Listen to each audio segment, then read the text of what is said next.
पिता बनने के लिए तैयार हो जाइए। क्या आप एक पिता बनने वाले हैं या पिता बनने के बारे में सोच रहे हैं? क्या आपको गर्भावस्था के बारे में सारी बातें पता है? क्या आपको पता है कि आने वाले 9 महीनों में आपको क्या करना है? तो इन सबक में आपको इन सारे सवालों के बारे में जानकारी मिलेगी। इस जानकारी का इस्तेमाल करके आप अपने काम को आसान बना सकते हैं। अगर आप एक पिता बनना चाहते हैं तो आपको अपने पार्टनर के मेंस्ट्रुअल साइकिल के बारे में जानकारी होनी चाहिए। अगर आपको इस बारे में जानकारी नहीं है तो आपको एक डॉक्टर की जरूरत पड़ सकती है। अगर आप अपने पार्टनर को एक पेरेंट बनने के लिए मना लेते हैं तो आपको मिसकैरेज के लिए सावधानी बरतनी होगी। एक बार अगर आपकी पार्टनर प्रेग्नेंट हो जाती है तो आपको डॉक्टर के पास हर महीने जाना चाहिए। आपको खासकर पहले, तीसरे और चौथे महीने में जरूर जाना चाहिए, क्योंकि यही वो समय होता है जब आप बच्चे को पहली बार अल्ट्रासाउंड में देख करके उसकी धड़कन को सुन सकते हैं। गर्भावस्था के वक्त आपके पार्टनर को बहुत सी परेशानियां होगी। ऐसे में आपको उसे पूरी तरीके से संभालना सीखना होगा। आपके पार्टनर को दोपहर या रात में बुखार हो सकता है, इसीलिए आपको घर में नींबू या अदरक रखना चाहिए। इसकी चाय पीने से पेट की बीमारियों से राहत मिलती है। आपको अपने पार्टनर को एक्सरसाइज करने के लिए भी मनाना होगा। आपको उसके साथ एक्सरसाइज करनी होगी। इस बीच आपके पार्टनर के शरीर में बहुत से बदलाव आएंगे जिसे आपको स्वीकार करना होगा। आपको उससे प्यार जताना होगा और उसकी देखभाल करनी होगी। अपने पार्टनर को मसाज मत दीजिए, क्योंकि इससे अकड़न हो सकती है। दूसरा सबक, चौथे महीने में खुद को आने वाली चुनौतियों के लिए तैयार कर लीजिए। चौथे महीने के बाद मिसकैरेज का डर खत्म हो जाता है। अब आप अपने आने वाले बच्चे के लिए सारी तैयारियां कर सकते हैं। साथ ही साथ आपको आने वाली चुनौतियों के लिए भी तैयार होना होगा। हार्मोन लेवल में बदलाव आने की वजह से आपके पार्टनर को चिड़चिड़ापन हो सकता है। चौथे महीने में फॉल्स लेबर पेन हो सकते हैं, जो कि दर्दनाक होते हैं। फॉल्स लेबर पेन ज्यादा हिलने डुलने से होते हैं। इनमें कोई रेगुलर पैटर्न नहीं होता। चौथे महीने में ही आप आने वाले समय के लिए तैयार हो जाइए। गर्भावस्था के आखिरी कुछ महीनों में हालात अच्छे नहीं होते, इसलिए सारी तैयारियां कर लीजिए। अपने बच्चे के लिए सारी जरूरत की चीजें खरीद लीजिए। अपने घर को आने वाले बच्चे के लिए सजा लीजिए। अगर आपको ऐसा लगता है कि आपको अपने बच्चे के लिए किसी भी चीज की मरम्मत करानी है तो उसे जल्दी से जल्दी करा लीजिए। जैसे आपकी कार की सीट। आपके बच्चे के आने से पहले ही अपनी गाड़ी में सीट लगवा लेना चाहिए। बच्चे के आते ही आपके पास समय नहीं होगा, जिसकी वजह से आप सीट को गलत तरीके से लगा सकते हैं। इस बीच आपको अपने बच्चे के लिए नाम भी खोजना होगा। नाम रखना कोई आसान काम नहीं है। आपके बच्चे का नाम सुनने में अच्छा होना चाहिए और साथ ही सबसे अलग होना चाहिए। अपने दोस्तों से सलाह लेकर के अपने बच्चे के लिए एक अच्छा नाम चुनिए। आपका ये फैसला आपके बच्चे के साथ जिंदगी भर रहेगा।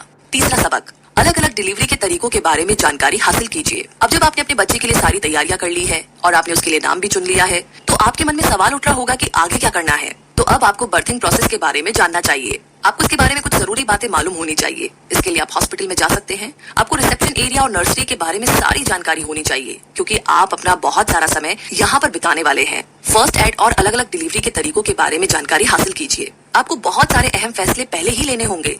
वजाइनल या सिजेरियन बर्थ के बारे में अपने पार्टनर की राय लीजिए। अगर आपको प्लेसेंटा बचाना है तो उसके बारे में भी पहले से ही सोच लीजिए। बच्चे के पैदा होने के 1 महीने पहले ही आप अपने सारे शौक पूरे कर लीजिए, क्योंकि पिता बनने के बाद आपकी जिंदगी पूरे तरीके से बदल जाएगी और आपकी जरूरतों की अहमियत भी कम हो जाएगी। अपने बॉस से इस बारे में पहले ही बात कर लीजिए, क्योंकि आपको इस बीच कभी भी छुट्टी की जरूरत पड़ सकती है। बच्चे के आने से आपके महीने के खर्च भी बढ़ जाएंगे। बच्चे के डायपर ही आपकी जेब से हजारों रुपए निकाल सकते हैं। आपको अपने बच्चे की शिक्षा के लिए भी पैसे बचाने होंगे। आपको अपनी जरूरतों से समझौता करना होगा, इसीलिए ये आखिरी महीना हंसी खुशी बिताइए। चौथा सबक, गर्भावस्था के आखिरी हफ्तों में अपनी पार्टनर की खास देखभाल कीजिए। लगभग 98% महिलाएं 38 से 42 महीने के बीच कभी कभी बच्चे को जन्म दे सकती है।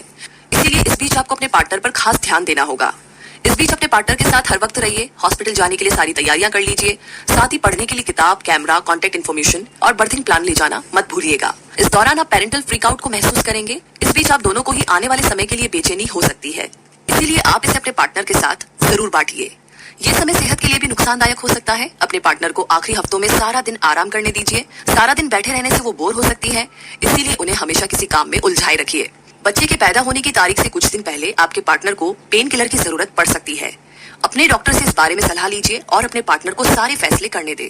अगर इस बीच आप असहाय महसूस करते हैं तो याद रखिए कि आपके पार्टनर को आपकी जरूरत है, साथ ही आपको भी उसकी जरूरत हमेशा रहेगी। अपनी भावनाओं को दिखाने का एक बहुत ही अच्छा मौका है। इन आखिरी दिनों को आप हंसी खुशी से बिताइए। पांचवा सबक, एक दूसरे को सहारा देकर और आगे के बारे में प्लान करके आप अपनी नई जिंदगी की शुरुआत कर सकते हैं। अब जब आपका बच्चा पैदा हो गया है तो आप एक नई जिंदगी के लिए तैयार हो जाइए। अब आपको बहुत सारे फैसले लेने होंगे, जैसे कि क्या आप बच्चे को माँ का दूध पिलाएंगे, जो आपके पार्टनर और आपके बच्चे दोनों के लिए फायदेमंद है, या कोई और तरीका आजमाएंगे। साथ ही साथ आपको अपना ख्याल भी रखना होगा। एक पिता बनना पार्क में घूमने जैसा आसान काम नहीं है। एक स्टडी में ये बात सामने आई है कि बच्चे के पैदा होने के बाद 15% पुरुष डिप्रेशन के शिकार हो जाते हैं। आपके पेरेंट्स यानी